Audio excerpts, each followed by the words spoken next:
Tapi uluk salam mulya atur bagya wisuka Nusantara. Om wilahing jati nuhuni hajat-hajate leluhur Nusantara tapi uluk salam mulya.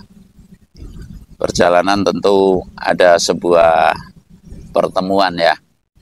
Pertemuan dengan seseorang yang tentu terjadi cerita karena walaupun 5 menit, walaupun 10 menit, walaupun setengah jam ngobrol lah ibaratnya.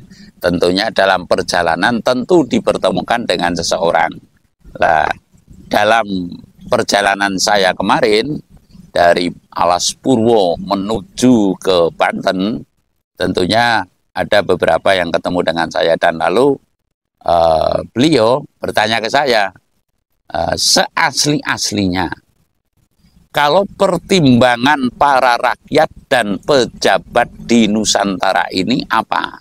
Ya, pertimbangan, pusat pertimbangan, mentoknya ketika jagat itu gonjang-ganjing, ketika ada anak sakit, ketika apapun, pertimbangannya itu kepada siapa atau mohon saran dan bimbingannya itu kepada siapa? Lah, terus karena saya orang yang laku spiritual, tidak sembarangan dong saya menjawab, begitu. Tidak sembarangan, artinya saya tidak tahu, yang saya tahu adalah pertimbangannya ya para kesepuhan, yang disepuhkan. Kesepuhan ini bukan dukun, berbeda. Lah, lalu nanti kesepuhan itu akan memberikan rujukan mungkin kepada tabib, ya. Tabib itu ya sekelas dukun lah. Dukun kan istilah kemarin-kemarin ini yang diplesetkan dari animisme, dinamisme, musyrik syirik hingga menyebut itu dukun ya. Dukun ada yang ulama sombong, itu ulama Agus apa-apa. Dukun itu ya sudah pokoknya intinya itu menyimpang ya, salah semua gitu loh. Ya tidak demikian. Saya mengingatkan bahwasanya orang itu sebaik-baiknya pasti ada jeleknya. Dan sejelek-jelek manusia pasti ada dan baiknya. Makanya dalam pemahaman kapitayan, ya orang Jawa khususnya, tidak mau memuja dan tidak mau mencela. Lah bagaimana paham kejawen yang masih memuja dan mencela?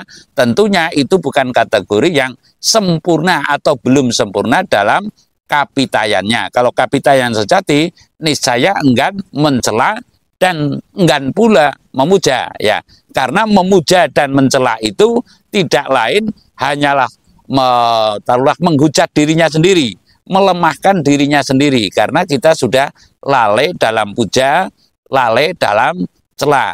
Lalu saya akan merana yang bahwasanya setiap manusia itu tentu perlu saran dan bimbingan ya. Setiap manusia dan apalagi bangsa tentunya perlu rujukan-rujukan ya, atau saran, bimbingan dan arahan atau petunjuk. Lah, selama ini bangsa ini telah lalai ya. Bangsa ini telah lalai dan telah dipetak-petak. Mohon maaf. Nusantara ini atau Jawa khususnya ini adalah tuan rumah seluruh agama. Namun karena mohon maaf ya, agama ini tentunya ada umat, dan umat ini tentunya kalau Hindu tentu ada pemangku apa ya, kalau Buddha itu tentu ada bante, kalau Islam tentu ada kiai, dan lalu ada yang lain mungkin ustadz dan sebagainya. Lah kemana kita akan mencari pertimbangan yang setuju, artinya yang sungguh-sungguh sehingga terkotak-kotak. Artinya yang namanya petua, yang namanya petunjuk semestinya itu mengerucut kepada satu sentral ya. Satu sentral itu kalau dalam negara itu ya mungkin Dewan Pertimbangan Agung ya, DPA ya kalau istilah dulu. Sekarang mungkin sudah berubah-ubah lagi, saya nggak memantau persis. DPA, Dewan Pertimbangan Agung. Lah saya akan merana kacau atau balonya ya, balo atau setengah hati, dan lalu sulit untuk menemukan titik temu. Sebab yang saya pahami, saya boleh memahami loh, yang namanya umpamanya agama Islam itu tentu meninggikan kiainya ya, meninggikan kiainya, dan lalu agama Buddha umpamanya tentu memuja bantenya dan memuja kitabnya, dan intinya ini adalah seolah-olah ini adalah yang paling benar, tidak ada yang lebih benar. Dan lalu kalau Kristen juga berkiblat kepada pendetanya, dan seolah-olah ya berkiblat kepada Injilnya, inilah yang paling benar. Dan manakala dipertemukan, niscaya sekarang kan banyak nih pertemuan lintas agama, juga tidak akan menemukan titik temu. Saya akan menjawab ya sesuai dengan petuah atau petunjuk yang saya terima ya dari keheningan saya ya kemarin di Karanghawu, bahwasanya kelak bukan sekarang ya, kelak pada saatnya akan ada Dewan Pertimbangan Rakyat dan Pejabat Nusantara. Sekali lagi akan muncul ya Dewan Pertimbangan, ya seolah-olah ini dewan sajalah, seolah-olah ini laksana dewan pertimbangan masyarakat dan pejabat Nusantara yang kembali kepada empu. Ya sekali lagi, kembali kepada empu. Sebab seasli-aslinya kalau Indonesia ini, Nusantara ini ya yang sekarang bernama Indonesia ya, Nusantara itu tidak ada julukan kiai, tidak ada julukan pendeta, tidak ada julukan biku ya, ketika empu itu masih mendominasi dalam perannya. Sekali lagi, ketika empu masih mendominasi dalam perannya, empu itu ya tahu sendiri, empu itu ya bisa ngelar, bisa gulung.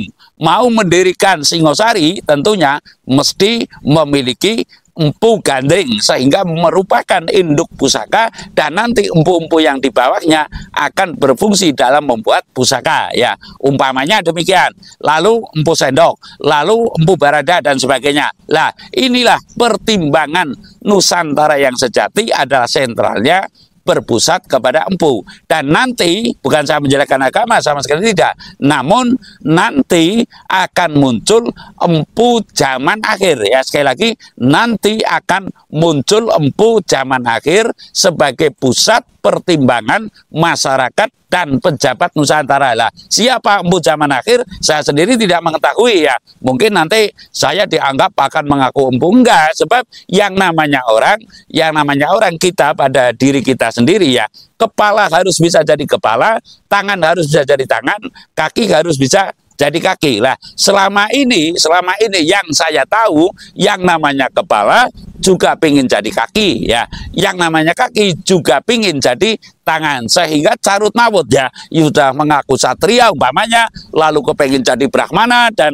merasa bisa menggapai petunjuk umpamanya dan sebagainya. Lah ini loh yang saya katakan, tangan pingin menjadi kepala dan kepala ingin menjadi tangan, dan umpamanya lurah ingin menjadi RT ya, taruhlah nuwun sewu kepareng matur Pak RT, mangke panjenengan dipun aturi kempal wonten kelurahan umpamanya, dan lalu karena ingin menjabat RT menjadi RT, nuwun sewu Pak Lurah dalam sowan kenapa dijawab sendiri akhirnya kan. Pengibaratannya adalah seperti itu, sudah jadi lurah menjadi RT dan lalu menjadi lurah lagi. Nah ini loh yang menurut saya adalah tumpuk tundungnya prinsip pada bangsa ini tidak jelas bubrah karena tidak adanya empu ya, tidak adanya empu, tidak kembali kepada empu. Nah empu itu tentunya berani gelar, berani gulung, tidak secara teoritis namun secara praktis ya, tidak banyak teori namun secara kasunyatan, sehingga masyarakat tentunya akan berkiblat kepada kasunyatan. Lah empu zaman akhir yang termaksud tentunya nantinya akan punya karisma tersendiri, akan punya power tersendiri, dan nanti niscaya ketika terjadi bencana, umpamanya ini perumpamaannya, ketika terjadi tsunami, apakah akan bertanya agamamu apa, mari kita lari bersama? Tidak mungkin. Lah lalu kamu sukunya apa, mari kita lari bersama? Masing-masing, tidaklah itu suku Batak, tidaklah itu suku Jawa, tidaklah itu suku Baduy dan sebagainya, berlari seksama mencari keselamatan umpamanya demikian. Lah saya tidak mengatakan agama akan bubar, namun ketika nanti ada sebuah bencana, niscaya agama sudah tidak dilihat lagi, namun bagaimana kita mencari solusi. Lah solusinya nanti inilah yang akan kembali kepada empu ya, yang namanya munculnya empu zaman akhir yang nanti menjadi dewan pertimbangan atau pusat pertimbangan daripada masyarakat, daripada mungkin agama, kembali kepada empu zaman akhir. Saya rasa demikian. Terima kasih. sira